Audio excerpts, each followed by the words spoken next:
Olive was standing on a large grey planet. She was wearing a strange helmet that was attached to a big backpack. Oh, look at the sky! Isn't it beautiful? Suddenly, a little green man popped out of one of the holes. He was carrying a bright red handbag. Oh dear, oh dear. He said as he hurried past Olive. Oh dear, oh dear, oh dear, oh dear. Hello, my name's Olive. What's the hurry? The little green man stopped. Oh hello. My name is Buzzapalema Hoopilaga Roopilaba Bababaja Camu Beep, but you can call me Sarah. Oh, Sarah. That's an odd name for a little man. Well, of course, I am an alien. That's true. Nice to meet you, Sarah. I've never met an alien before. Well, it's nice to meet you too, but I'm in a real hurry. Can't stop and chat. But why are you in such a rush? It's my mum's birthday, and I've bought her a sunstone. Problem is, I'm so forgetful I've gone and forgotten where I've put it, and my mum will be here in her spaceship any minute now. Oh dear. I could help you look, but I don't know what a sunstone looks like. Sarah opened his handbag and took out a large pad of paper and some crayons. I'm a great drawer. I can draw you a picture of a sunstone, and then maybe you could help me look for it, Olive. Sarah sat down and drew a lovely picture of a big red stone. Olive looked thoughtfully at the drawing. Your picture's really good. In fact, it's so good, I think I may have an idea. Why don't you draw lots and lots of pictures of the sunstone and write missing across it in big letters? I'll pin them up, and then if anyone sees the stone, they'll know where to hand it in. So Sarah sat and drew picture after picture after picture. And Olive ran all around the planet, pinning them anywhere and everywhere. Eventually, the whole planet was covered in pictures of the sunstone. Olive and Sarah waited and waited and waited. Oh dear, no one's come to tell us they found the sunstone. And after all that work we did.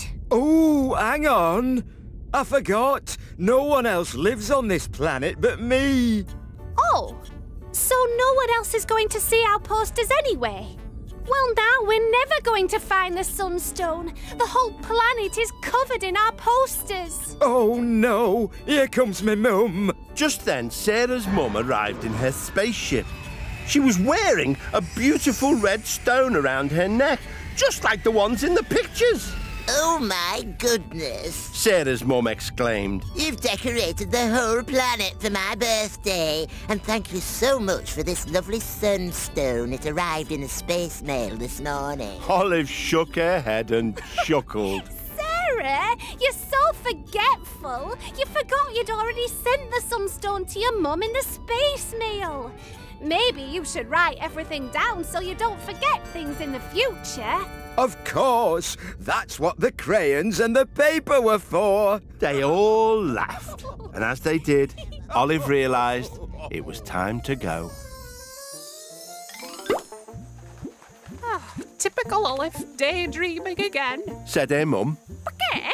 Actually, I've been to another planet and helped an alien. Your head's been in the sand too long, dear, said Olive's dad. Her little brother laughed. But Olive wasn't listening. She was already dreaming of her next big adventure. Olive the Ostrich! Olive's feet were buried in soft yellow sand. It was very hot and sunny. Egg, where am I? Said Olive. She could see 3 huge triangular-shaped buildings in the distance. Olive was so busy looking at the pyramids, she didn't notice the huge hole in the ground and fell right in. Olive picked herself up. There was someone in the middle of the hole, digging deeper and deeper into the sand. Hello? Hello? Called Olive. The digging stopped, and a small mole popped his head up and squinted at Olive. Hello? Who's there? I cannot see you. Complained the mole. Hello, I'm Olive. Nice to meet you. I'm Horace Molius, archaeologist extraordinaire. Welcome to Egypt. Egypt? How exciting! But what's an archaeologist? An archaeologist is a discoverer of old things hidden underground, but today I'm just trying to find my mummy. Explained Horus. Oh, I've heard about these ancient Egyptian mummies that have been buried in the sand for thousands of years. I'd love to see one for real. Oh, why are you throwing all of these treasures away? Olive pointed at a pile of sand containing lots of sparkly gems and jewels. Oh, what treasure? Said Horus. Olive held up a crystal, and Horus had a really close look at it. Oh, you're right. Said Horus. I can't see a thing. I've lost my glasses somewhere in the desert. Olive looked around and had a think. Shiny crystals. An old whip. I think I may have an idea. There you go, Horus. Said Olive. She had tied the whip around Horus's head, looping 2 crystals on it to make a pair of glasses. Oh, I can see. I can see. Horus cried. He was jumping for joy. But Horus's jumping had loosened the ground. It started to crack beneath their feet. Olive and Horus fell through the ground and disappeared.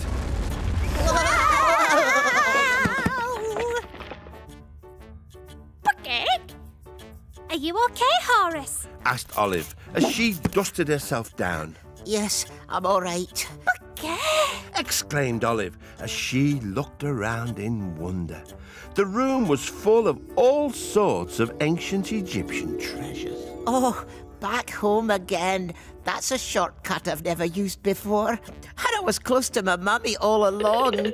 Mummy! Cried Horus as he rushed to give his mummy a really big hug. Welcome home, dear. Said Horus's mum. Oh! So you meant you were looking for your actual mummy, Horus. Nice to meet you, Mrs. Molius. I have to say, you look much younger than the mummy I was expecting.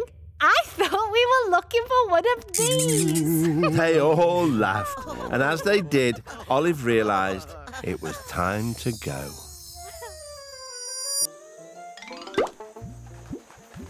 Typical Olive, daydreaming again. Said her mum. Okay. Actually, I've been in Egypt looking for mummies. Your head's been in the sand too long, dear. Said Olive's dad. Her little brother laughed. But Olive wasn't listening. She was already dreaming of her next big adventure. Olive was outside in a large field. It was a cloudy day, and there was a machine with a huge pipe poking up into the sky. Lots of wires ran into a control box on the side with a big dial on it. Oh, watch out! Cried a voice. Olive just had time to duck as an old man flew right over the top of her head. He had a backpack with a spinning propeller and was carrying a remote control and a strange-looking object. Oh,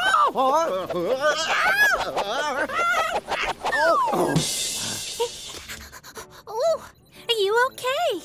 I'm Olive. Yes, I think so. Said the old man. I'm Dr. Cleverbrain, famous inventor, and this is my weather machine. I've just been trying to mend it. A weather machine? What does it do?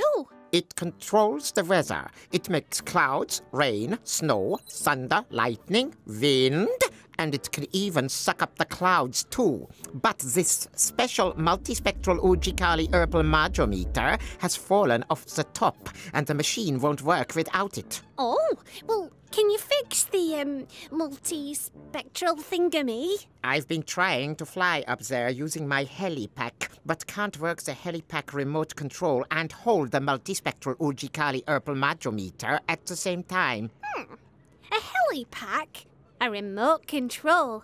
I think I may have an idea. Maybe I could control your helipack using the remote control so you can replace the multi-herply thingamy thing. Great idea, Olive. Dr. Cleverbrain gave Olive the remote control. She started to move the sticks and jerkily guided Dr. Cleverbrain up to the top of the pipe. Olive was concentrating hard. This wasn't easy at all. Just a little bit closer, Olive. But Olive was so focused on controlling the helipack, she didn't notice she'd bumped the control dial on the weather machine. The dial on the machine turned to wind. Olive spun around trying to control the helipack as she watched Dr. Cleverbrain, but got tangled up in the wires, so she couldn't see what she was doing. Who turned out the lights? The weather machine made lots of rain. Oh, nine. Then suddenly it made a thunderstorm. Then a snowstorm. And finally it sucked up all the clouds in the sky, along with poor old Dr. Cleverbrain.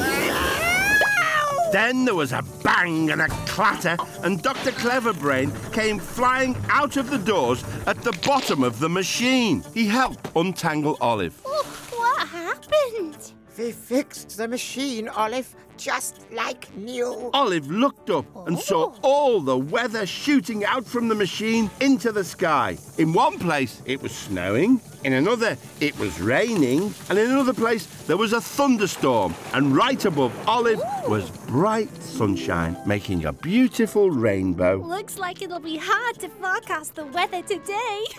Chuckled Olive. They both laughed. And as they did, Olive realised it was time to go. Typical Olive, daydreaming again. Said her mum. Actually, I've been using a weather machine to make weather. Your head's been in the sand too long, dear. Said Olive's dad. Her little brother laughed.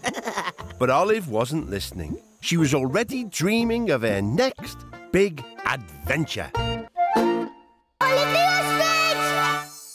Olive found herself standing on a floating iceberg next to an igloo. She was dressed in a woolly hat and scarf. It's so cold. Shivered Olive. It's not just cold, it's freezing, just how it's meant to be here in the Arctic. Said a young polar bear who appeared from the igloo. You're telling me? I'm Olive, by the way. Hello, Olive. I'm Alfred, and that's my village over there. Olive looked over at a group of igloos just like Alfred's on a distant iceberg. But if that's your village, Alfred, what are you doing all the way over here? Floating further away from my village, that's what. Oh, you see, the iceberg split in two and sent my igloo and me floating out into the sea. I was so busy fishing, I didn't realise until it was too late. Oh, dear. Can't you swim back? I'm only little. I can't swim that far. Oh, that's cold. Not to worry, Alfred. We'll think of another way to get you home. I do hope we can. It's very lonely here. Your fishing rod could be helpful. Maybe we could use it to hook onto the big iceberg and then pull ourselves across. Great idea, Olive. Olive picked up the fishing rod and cast the line out towards the big iceberg. Oh, no. Oh, we've drifted too far, Olive. The fishing line won't reach. Not to worry, Alfred. We'll try something else. Olive spotted a penguin swimming in the ocean. She reeled the fishing line back and popped a fish onto the end. Maybe we can get someone to pull us. Olive cast the fish out towards the penguin. The fish landed in the water with a splash. The penguin grabbed it and tried to swim away. Its little flippers splashed and splashed, but neither the penguin nor Alfred's iceberg moved. That penguin isn't strong enough to pull my iceberg back to the village. It's just too big, Olive. We'll have to find another way to get me home. A fishing rod, a penguin, an igloo. I think I may have an idea. We can turn your igloo into a boat. That should be light enough for a penguin to pull. Alfred and Olive quickly flipped the igloo onto its roof, slid it into the water, and they jumped aboard. Now we just need a bit of penguin power. Olive cast another fish towards the penguin, but it flew over the penguin's head and plopped into the water beyond. Oh! Suddenly, a huge whale rose out of the water with the fish in its mouth. Cake, that's not good. As the whale zoomed off, the little igloo skimmed over the splashing waves towards the village. The polar bears all dived for cover as Alfred and Olive catapulted out of the water, skidded across the ice, and finally slowed to a halt in the middle of the village. A huge polar bear lumbered towards them. Oh, there you are, Alfred. Did you remember supper? Yes, Mum. replied Alfred as he gestured to the igloo, which was now filled with fish from their journey. Well done, Alfred. There's enough fish here to feed the entire village. Thanks for getting me home, Olive. I had lots of fun. So did I, Alfred. In fact, I had a whale of a time. They all laughed. And as they did, Olive realised it was time to go. Typical Olive, daydreaming again. Said her mum. Heck, actually, I went fishing in an igloo with a polar bear. Your head's been in the sand too long, dear. Said Olive's dad. Her little brother laughed. But Olive wasn't listening. She was already dreaming of her next big adventure. Olive was standing on the deck of a huge wooden sailing ship in the middle of the sea. Okay, look at all that water. Ahoy there! Olive saw a cat wearing a dashing outfit and a sailor's hat. Welcome aboard. I'm Captain Chris Columbus, the most famous explorer in all of the 7 seas. Hello, my name's Olive. I've never met a famous explorer before. Olive, you don't have any food on you, do you? Me and my crew are absolutely starving. Olive turned around to see a chubby bulldog and a Jack Russell. Oh, hello. These are my trusty shipmates, Bully the cook and Master Jack Russell, the deckhand. We're really hungry. Complained Jack. I'm sorry. What happened to all your food? A few days ago, we sailed through a terrible storm. An enormous wave washed all our food overboard, along with my map of the 7 seas. Now we're down to our very last tiny piece of stale bread. Said Bully sadly. Oh dear, that's not going to fill you up. Said Olive. And without my map, we're lost and can't find our way back home. I'm not very good with maps and directions, but maybe I can find you something to eat. Olive looked at Bully's vest and Jack's mop. A mop? A string vest? I think I may have an idea. Olive tugged on a loose end of Bully's vest. It unravelled into a long piece of string, which she tied to the end of the mop. Oh, what's that for? Asked the confused Captain Chris. It's a fishing rod. We can use it to catch fish for dinner. I just need something to get the fish to bite. Olive spotted the last scrap of bread in the basket. She tied it to the end of the fishing line and threw it in the water. Oh! Cried the crew. Our last scrap of bread. You'll just have to wait. So they waited, and they waited. All their tummies rumbled because they were so hungry. After what seemed like ages, there was a tug on the line. Olive pulled a massive fish out of the sea. Hooray for Olive! Hooray! Cheered the crew. Olive caught fish after fish and all sorts of other tasty sea creatures. Then, suddenly, Olive felt one almighty tug. Oh, help! The crew all grabbed hold of the rod and together they pulled out a huge whale who immediately sneezed and from its blowhole gushed a spout of seawater with a map on top. My map! Now we're no longer lost. Let's celebrate. Woohoo! So Bully cooked the biggest fishy feast ever. They ate and ate until they could eat no more. Would you like any dessert, Olive? Jellyfish and ice cream? Oh, no, thank you. Just the thought of it makes me feel all wobbly. Everyone laughed, and as they did, Olive realised it was time to go.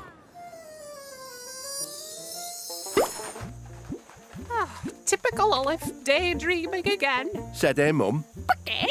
Actually, I've been sailing on the high seas.